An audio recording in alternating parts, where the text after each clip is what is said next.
أن سيدنا ونبينا ومولانا محمد عبده ورسوله أما بعد قال الله سبحانه وتعالى يا أيها الذين آمنوا اصبروا وصابروا وقال سبحانه وتعالى ولنبلونكم بشيء من الخوف والجوع ونقص من الأموال والأنفس والثمرات وبشر الصابرين وقال سبحانه وتعالى إنما يوفى الصابرون أجرهم بغير حساب وقال سبحانه وتعالى ولمن صبر وغفر إن ذلك لمن عزم الأمور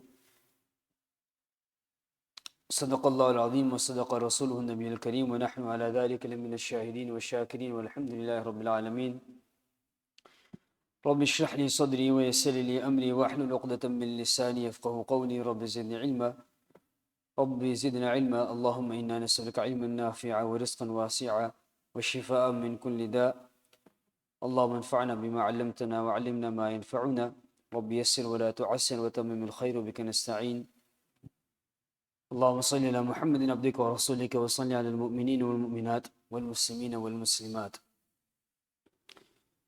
Continue the chapter of Sabr. So far we have been through the ta'arif and the definition of Sabr. Generally it is translated as patience. However, we've learned that Sabr can also mean to endure, to persevere, to withstand, and also to restrain, to shackle yourself, steadfastness. He says to force yourself, to put pressure on yourself, to go against the person's desires. And this is done daily, in our daily routine, in our daily habits. We have sabr in our worldly aspect. We don't want to wake up for work. We don't want to go out in the cold. We don't want to get ready for school. However, we go against our desires and our nafs, and we do the right and we do the correct. So when a person forces himself to go against his own desires and own nafs, that is all part of sabr. Then we also went over the types and the categories of sabr. Sabr in fulfilling the commands of Allah subhanahu wa ta'ala, carrying out the duties that has been set by Allah subhanahu wa ta'ala in ita'at, and also at the same time refraining and staying away from the disobedience of Allah subhanahu wa ta'ala, from sins, from those actions that will lead towards anger of Allah subhanahu wa ta'ala. And the third one, which is the general sabr that we use, is upon a calamity, a difficulty, taklif.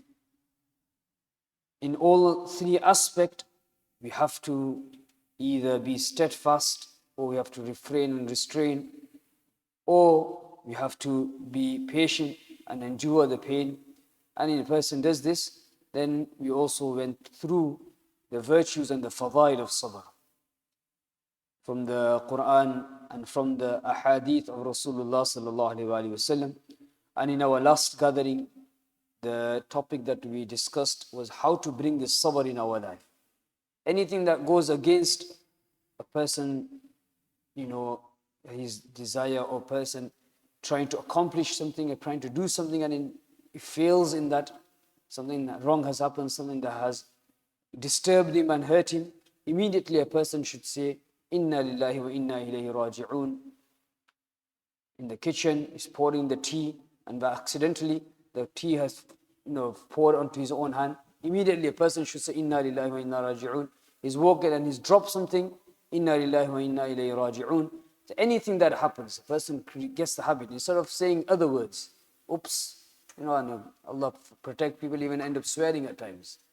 So a person, when he makes a habit of doing this, then he will have that in his times.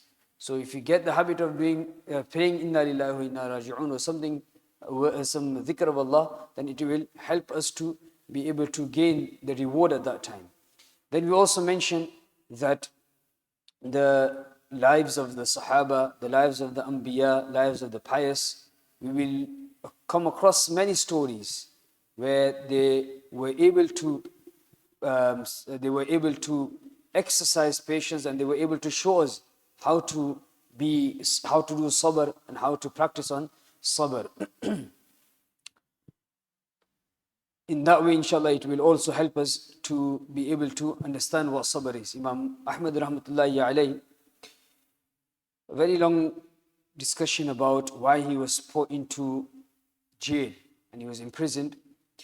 And the conclusion of that is that the discussion on the topic of the Quran, on Quran, that what is the Quran?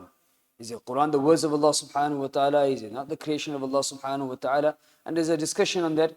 So at that time, those who were against Imam Ahmad rahmatullahi alayhi, they put him into jail and he was imprisoned. And in that moment, he went through a lot of difficulty and a lot of torture and a lot of tough time. However, after some time, the rulers changed and the minister changed and he was released. And the ruler at that time, once he invited Imam Ahmad rahmatullahi alayhi, and he sent gift to Imam Ahmad rahmatullahi alayhi. When Imam Ahmad rahmatullahi alayhi, he received this gift of gold, bag of gold in front of him, he started to cry, he began to cry. And he explained that this is also a test.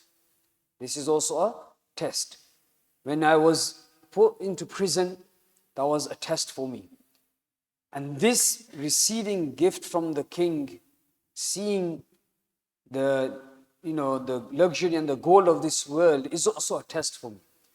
And if I have both in front of me, the first test where I was imprisoned and I was tortured, I was made to suffer, that test is actually more easier for me to bear and take than this one. This goal that has been put in front of me is a test, and I will possibly be finding it difficult to put through this test. Why?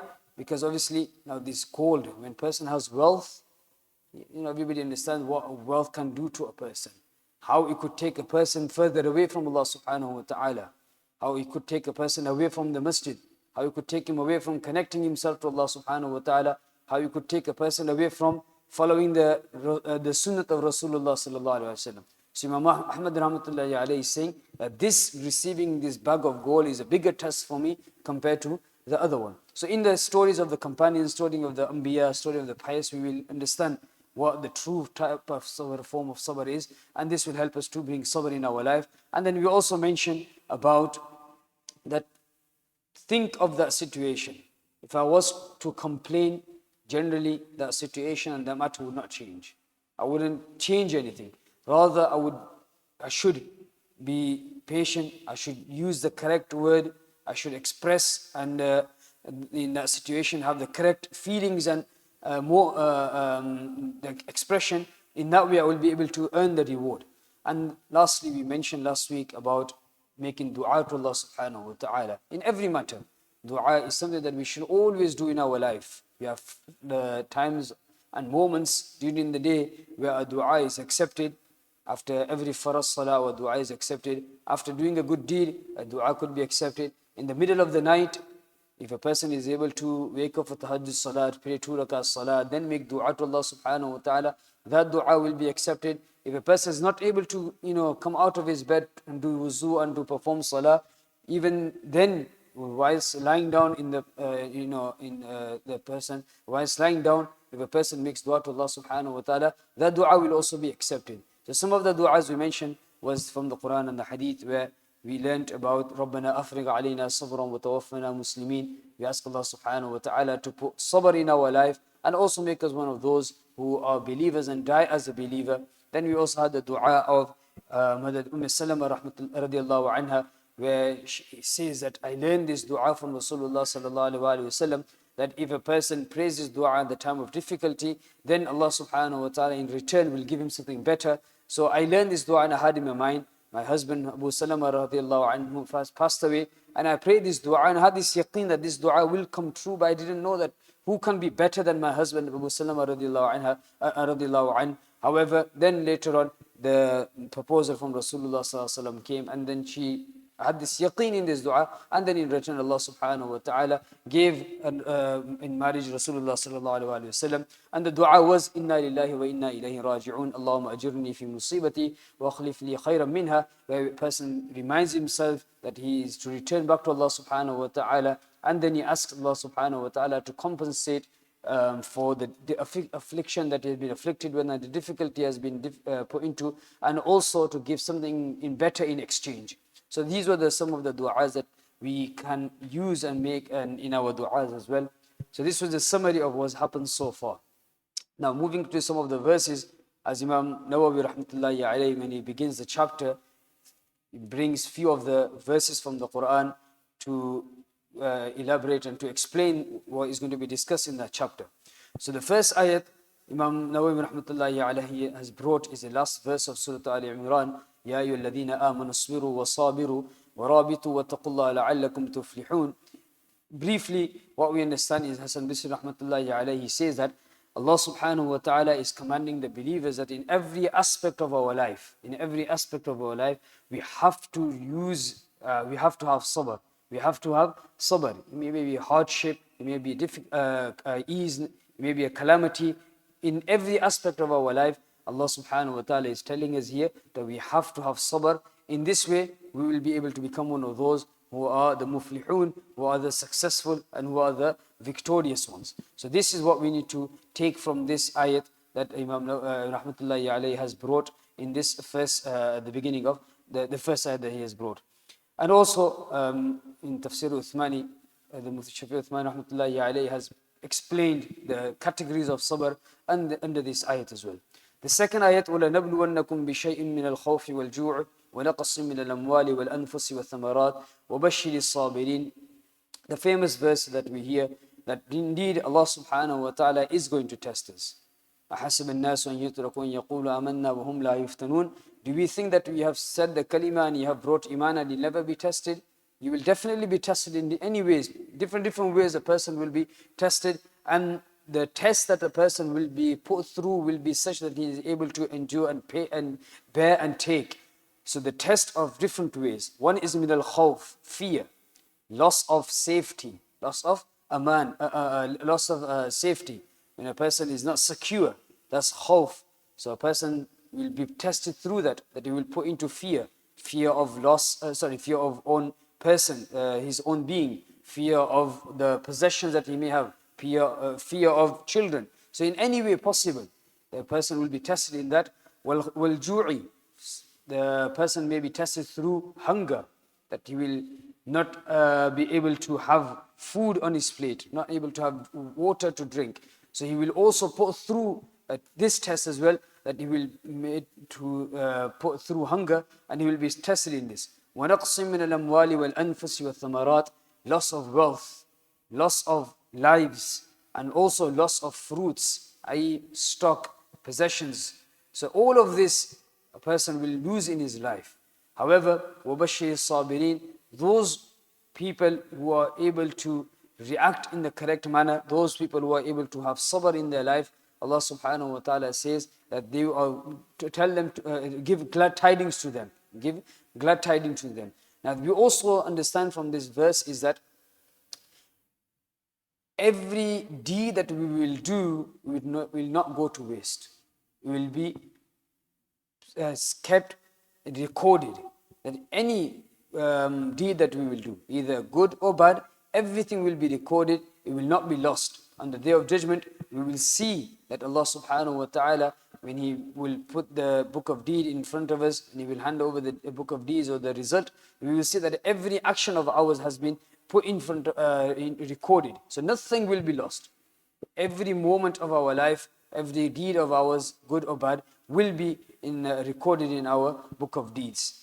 And also, we all learn from Salima radiallahu anha's dua as well, from this ayat as well. So, وَبَشِّرِ الصَّابِرِينَ الَّذِينَ إِذَا أَصَابَتْهُمْ مُصِيبَةٌ قَالُوا إِنَّا لِلَّهِ وَإِنَّا إِلَيْهِ رَاجِعُونَ أُولَٰئِكَ عَلَيْهِمْ صَلَوَاتٌ مِّن رَّبِّهِمْ وَرَحْمَةٌ. That the special mercy of Allah subhanahu wa ta'ala will descend upon those, and also guidance from Allah subhanahu wa ta'ala will come to those who have sabr in every aspect of their lives. And the third ayat, إِنَّمَا يُوَفَّى الصَّابِرُونَ أَجْرًا بِغَيْرِ حِسَابٍ, ayat from Surah Al-Zumar. Generally, when we carry out a deed, when we do a good deed, we hear that if a person, for example, does a good deed, in return, he will earn 10 rewards back. And if a person has the correct niyat, if a person has then that action, according to the sunnah of Rasulullah sallallahu alaihi wasallam, then that action could be multiplied. For example, if a person is giving sadaqah in the correct intention, in the correct manner, then that 10 could be multiplied by 700 times. So in actions, there are some calculations. So on the Day of Judgment, the scale will be put there, salah will be put in, and it will be weighed, and the person will be given reward. Zakah will be put in, it will be weighed, and it will be given reward. Like this, person has done Hajj, it will be put into the scale, and the reward that he deserves will be given to him. So every good action, person has picked a little of, so that will be put into the scale, and it will be rewarded. There's some, an obstruction on the way that could cause harm to somebody in the path. He has picked that up, put it onto the side, or removed it and put it into the bin. Even that small action will be put into the scale, and he will be given the reward that he deserves. However, when it comes to sabr, it will not be put into the scale. Allah subhanahu wa ta'ala will just give the reward without any calculation, without any exact amount for the deed. Allah subhanahu wa ta'ala will just give the reward. How much reward? Obviously, Allah subhanahu wa ta'ala is Allah. The ability that He has, nobody has the ability of that. The treasure that He has, nobody has the treasure of that, to that amount. But Allah subhanahu wa ta'ala will just give and give and give. So, إِنَّمَا يُوَفَّى الصَّابِرُونَ أَجْرَهُمْ بِغَيْرِ حِسَابٍ. بِغَيْرِ حِسَابٍ meaning without any measure, without any calculations, without any reckoning, without any of that. A person, Allah subhanahu wa ta'ala's generosity will be put in front of him, and a person will be given that reward, and he will wish that he had had more sabr in his life. So these are the few ayat Imam Nawawi rahmatullahi alayhi has brought at the beginning of this chapter. There's one or two ayat, inshallah, we'll conclude that tomorrow, inshallah. We ask Allah subhanahu wa ta'ala to grant us the true type of sabr, and we ask Allah subhanahu wa ta'ala to give us ikhlas in our actions, and we ask Allah subhanahu wa ta'ala to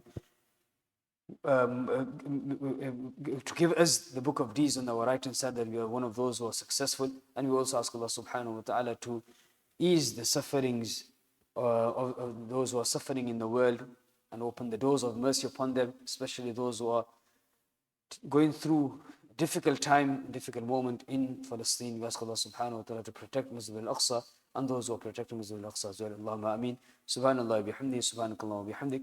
نشهد أن لا إله إلا أنت نستغفرك ونتوب إليك. سبحان ربك رب العزة ما يصفون وسلام على المرسلين والحمد لله رب العالمين برحمتك يا أرحم الراحمين.